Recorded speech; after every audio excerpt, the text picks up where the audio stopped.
పాఠశాలలో ఉంటూ తల్లి కానీ తండ్రి కానీ లేక ఇద్దరు కానీ లేదా నిరుపేద విద్యార్థులకు ఒక బాధ్యతగా నిలిచి వాళ్ళకి అవసరమైన స్కూల్ సప్లైస్ అంటే నోట్ పుస్తకాలు, పెన్నులు, ప్యాడ్లు ఇలాంటివి, అలాగే ఇంట్లో వేసుకోవడానికి కావాల్సిన బట్టలు డైలీ వేర్ సమకూర్చి అన్నింటికన్నా ముఖ్యమైన వాళ్ళకి ఈ basic communication skills, computer education provide చేస్తూ 10వ తరగతి పూర్తయ్యేలోపు ఈ మిగతా పిల్లలతో సమానంగా పోటీ పడడానికి కావాల్సిన ఒక ఆత్మస్థైర్యాన్ని వాళ్ళు నింపాలన్నదే ఈ ప్రాజెక్ట్ వారిది ముఖ్య ఉద్దేశం. ఇలాంటి పిల్లల్లో 99% మంది అనాథలు, అంటే ఇంట్లో తల్లి తండ్రి లేకుండా అమ్మమ్మ, తాతయ్య, నానమ్మ వీళ్ళ సంరక్షణలో ఉంటూ చదువుకుంటున్నారు. వీళ్ళు బయటకు ఎందుకు వెళుతున్నారో వీళ్ళకి తెలియదు. చదువు మీద అవగాహన కానీ ఒక లక్ష్యం కానీ ఏమి ఉండవు. పిల్లవాడు బడికి వెళుతూ ఉంటాడు, అమ్మమ్మ తాతయ్య కూలి పనికి వెళ్తారు. ఆ రోజు ఎలా గడుస్తుంది అనే ఒక బెంగ తప్ప ప్రతిరోజు బడికి వెళ్ళాలి, శ్రద్ధగా చదువుకోవాలి, ఆరోగ్యాన్ని కాపాడుకోవాలి అనే ధ్యాసే వాళ్ళకు. మా నాన్నగారు ఎప్పుడు చనిపోయారు, మా అమ్మగారు ఎలా చదివిందో కూడా నేను ఆలోచించాను. ఇలా ఇచ్చే నేను చదివేదాన్ని కాదేమో. ఇప్పుడు ఏ షాప్లో పని చేసుకుంటాను. 3 సంవత్సరాలు ఉంటాయి నాకు. మా అమ్మ మా నాన్నగారు చనిపోయారు. అప్పటి నుంచి మా తాతయ్య గారు మమ్మల్ని నన్ను కష్టపడి పెంచారు. మా తాతయ్య గారు మా అమ్మ గారు. వారధి అంటే నా జీవితంలో నేను అగమ్యంలో స్థితిలో ఉన్నప్పుడు వారధి అంటే అది వంతెన.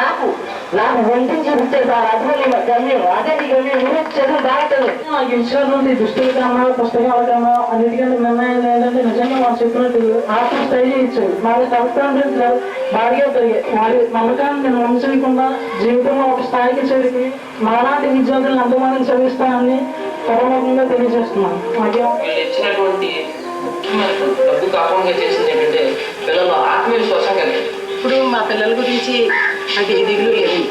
ఎందుకంటే వాళ్ళ చదువు రీత్యా నాకు వాళ్ళ సహాయం చేస్తామని వచ్చి మాకు సహాయం చేస్తున్నారు. 10 రూపాయలు లేని పెన్ను రావట్లేదు. అలాంటి టైంలో వాళ్ళు నాకు ఆర్థికంగా సహాయం చేసి మంచి భవిష్యత్తుని నా పిల్లలకి ఇస్తామని వాళ్ళు నమ్మకంతో చెప్పారండి. స్పందించే దాతలకు, మహానుభావులకు మా విజ్ఞప్తి ఏంటంటే, మేము చేస్తున్న ఈ చిన్న ప్రయత్నంలో మీరు భాగస్వామ్యం. ఈ చిన్నాలను చేదోరుగా ఉండడానికి మీకు చేతైన సాయం చేయండి. చివరిగా ఒక విషయం, ఇలాంటి పిల్లలకు లేని వనరులు మనకు ఉండడం వలన వాళ్లకు రాని అవకాశాలు మనకు రావడం వల్ల మాత్రమే మనలో చాలా మంది ఈ స్థాయికి చేరుతుంది. అంటే మన ఎదుగుదలలో వాళ్ళ పాత్ర కూడా ఉంది, అది మనకు తెలుసు. ఆ విషయాన్ని గుర్తుపెట్టుకుందాం, ఆలోచిద్దాం, స్పందిద్దాం. కనీసం మన పరిధిలో ఉన్న కొన్ని జీవితాలైనా సరే వెలిగిద్దాం. తానా ఫౌండేషన్ ముఖ్య ఉద్దేశం ఏంటంటే we care, we share, we serve the needy.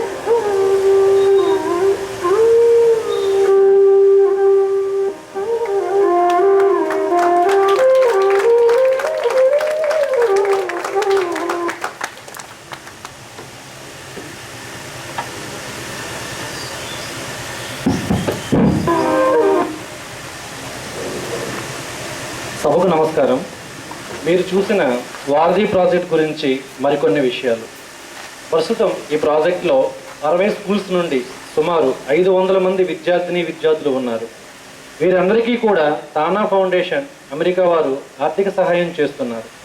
అలాగే రాజానగరం హై స్కూల్స్ నందు సత్యకిరణం చారిటబుల్ ట్రస్ట్ రాజమండ్రి వారు, చంద్రంపాలెం హై స్కూల్స్ నందు రామకృష్ణ సేవా సమితి అధ్యక్షులు శ్రీ సూర్యనారాయణ గారు, మరియు కే గంగవరం మండలం పామర్ హై స్కూల్స్ నందు సత్యా స్కాన్ సెంటర్ ఎండి శ్రీ కాదా వెంకటరమణ గారు కలిసి మరో 50 మంది విద్యార్థులకు ఈ వారధి ప్రాజెక్ట్ ద్వారా సహాయం చేస్తున్నారు. ఈ విధంగా స్థానిక దాతల సహాయ సహకారాలతో వీలైనన్ని స్కూల్స్లో ఈ ప్రాజెక్ట్ చేపడుతున్నాం.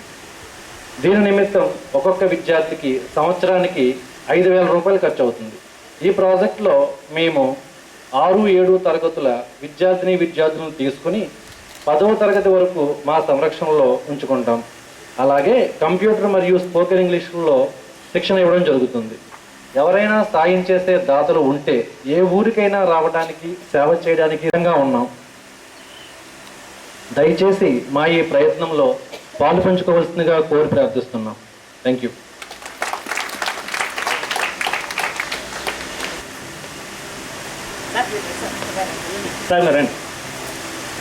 ఈ అబ్బాయి మా వారధి ప్రాజెక్టులో ఒక అబ్బాయి.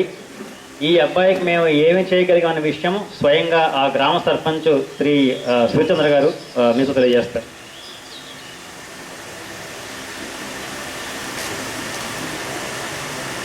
ఈరోజు ఈ మంచి కార్యక్రమంలో పాల్పంచుకోవడం నా అదృష్టంగా భావిస్తున్నాను. మరి పెద్దలకు సూర్యారావు గారికి,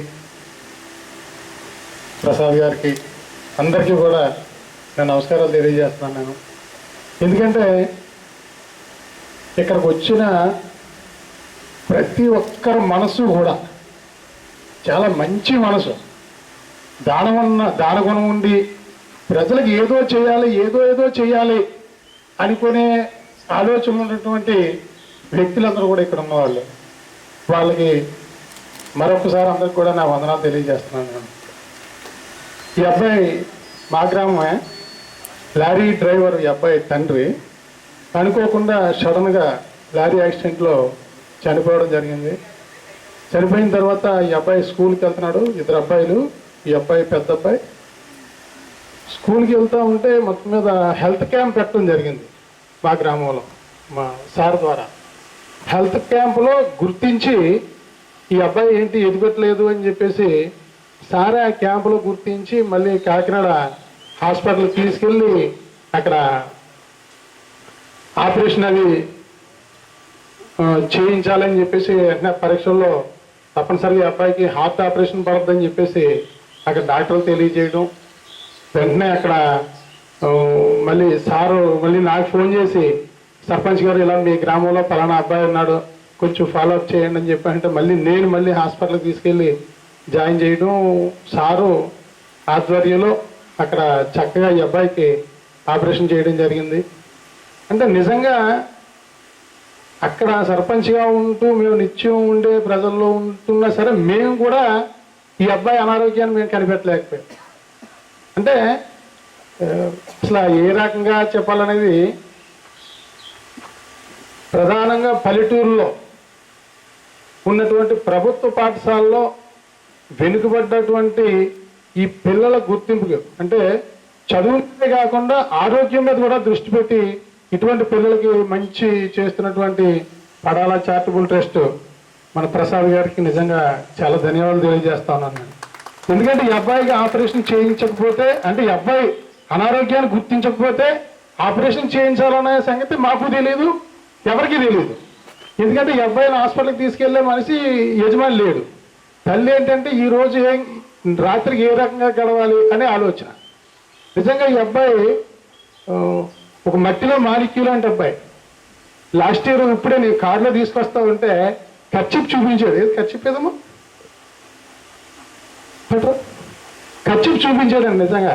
అంటే స్కూల్లో ఆ కుట్లు నేర్చుకున్నాడు. నేను కారులో వచ్చేటప్పుడు చూపించాడు. చాలా ఆశ్చర్యం వేసింది నాకు. దాని మీద ఉన్నటువంటి అబ్బాయి అల్లిక, జస్ట్ కొద్ది రోజులు నేర్చుకుని అల్లిక. మా స్కూల్లో మంచి క్లాస్ టాపర్. అంటే ఇటువంటి పిల్లలకి ఎంకరేజ్ చేస్తున్నటువంటి సంస్థ నిజంగా గ్రేట్. ఎందుకంటే ఇప్పుడు ఈ వయసులో మనం ఎంకరేజ్ చేయకపోతే ఇంకా అబ్బాయి ఏ కూలి పనికి వెళ్ళిపోవటం, లేకపోతే అనారోగ్యంతో ఏదో అయిపోవడం, ఆ రకమైన పరిస్థితుల్లో. ఏదో ఖర్చు చూపించి, అందరికీ చూపించు.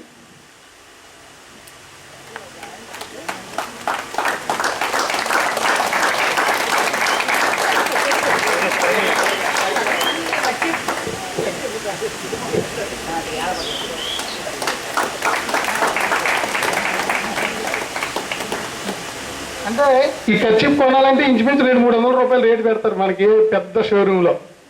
ఒక 5 రూపాయల కర్చీప్ మీద ఈ అబ్బాయి అంత డ్రాయింగ్ వేయడం జరిగింది. అంటే ఇటువంటి అబ్బాయిలు మంచి భవిష్యత్తుకి తీసుకెళ్ళడానికి ఈ వారధి ఈ సంస్థ ఉపయోగపడుతూ ఉంది. మరి అంతేకాకుండా మొన్ననే నేను ఇంటి దగ్గర ఉండగా ఒక అమ్మాయి వచ్చి అంకుల్ గారు నేను చదువుకుందాం అనుకున్నానండి, 10th క్లాస్ పాస్ అయ్యానని చెప్పేసి. ఎందుకంటే అమ్మాయికి తల్లి తండ్రి లేరు.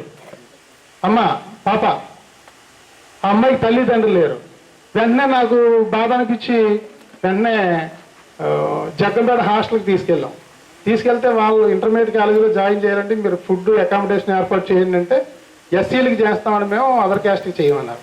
అప్పుడు మళ్ళీ బీసీ హాస్టల్కి తీసుకెళ్తే బీసీలకి చేస్తామంటే మేము ఓసీలకి చేయమన్నారు.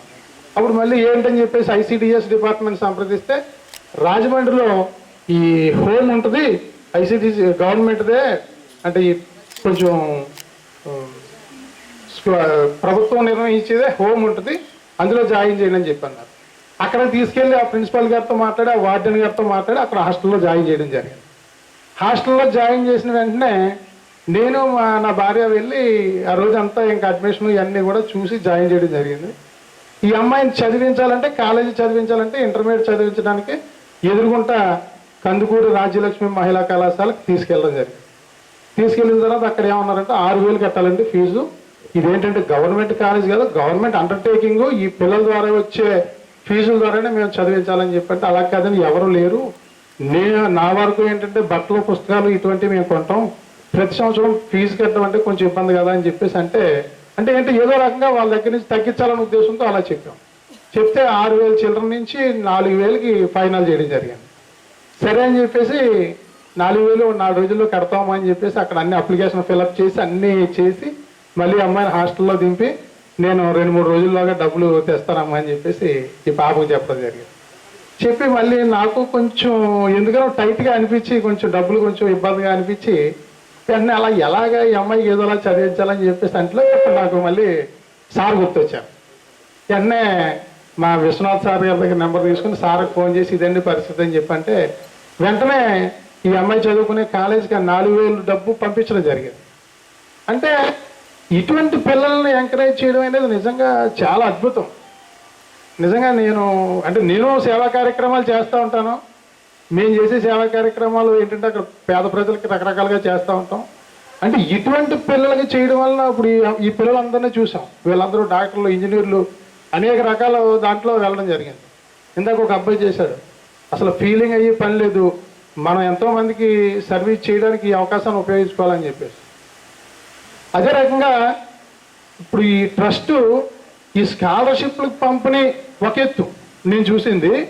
ఇంకొకటి ఏంటంటే అక్కడ నేను మా స్కూల్లో సార్ 4-5 ప్రోగ్రామ్స్ చూడడం జరిగింది.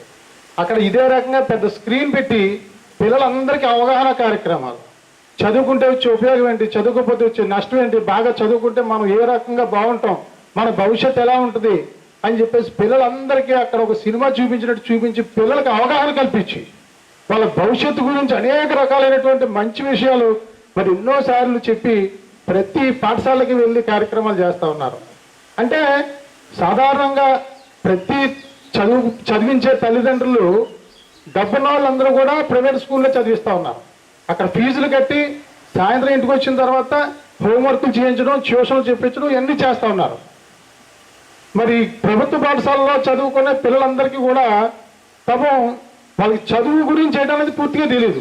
ఏదో సాయంత్రం వరకు చదువుకోవడం, సాయంత్రం బ్యాగ్ అక్కడ పడిచేయడం, మళ్ళీ పొద్దున 9:30కి సంచి తీసుకుని స్కూల్కి వెళ్ళడం.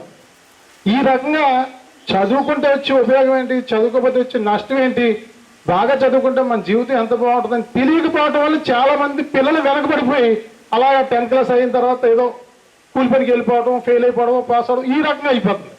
మరి వాళ్ళందరినీ కూడా మంచి భవిష్యత్తులోకి నడిపిస్తున్నటువంటి ప్రసాద్ గారికి మరొకసారి ధన్యవాదాలు తెలియజేసుకుంటూ